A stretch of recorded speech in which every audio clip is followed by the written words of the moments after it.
Praise the lord. బాగున్నారా? ప్రభు కృప మీకు తోడై ఉండును గాక. ప్రతిరోజు దేవుని వాక్యాన్ని చదవండి, వింటూ అనేకులకు షేర్ చేయండి.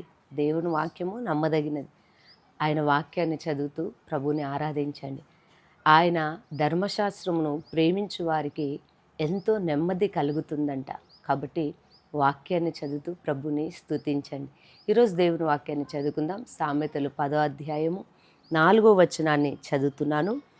శ్రద్ధగలవాడు ఐశ్వర్యవంతుడగును, దేవునికి మహిమ కలుగును గాక.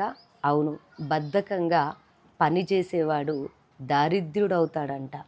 అంటే పనిపైన ఇంట్రెస్ట్ లేకుండా ఏది మొదలుపెట్టినా దాన్ని బద్ధకంగా శ్రద్ధగా చేయకుండా ఉంటారు చూడండి, శ్రద్ధతో చేయరు చూడండి, వారు ఏమవుతారంటే దరిద్రులు అవుతారని వాక్యం సెలవిస్తుంది. కానీ శక్తి లోపం లేకుండా ఇవ్వబడ్డది అది ఏ పనైనా కూడా ఆ పనిలో శక్తి లోపం లేకుండా శ్రద్ధగా పనిచేస్తారు చూడండి.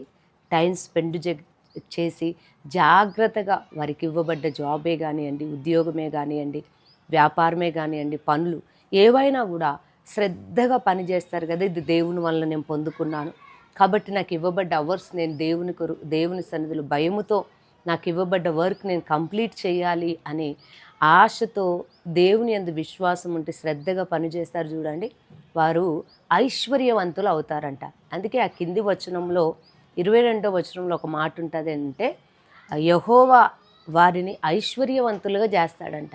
యెహోవా యొక్క ఆశీర్వాదమే ఐశ్వర్యవంతులుగా చేస్తుందంట. కాబట్టి దేవుడు ఎవరిని ఆశీర్వదిస్తాడంటే బద్ధకస్తులను దేవుడు ఆశీర్వదించడండి.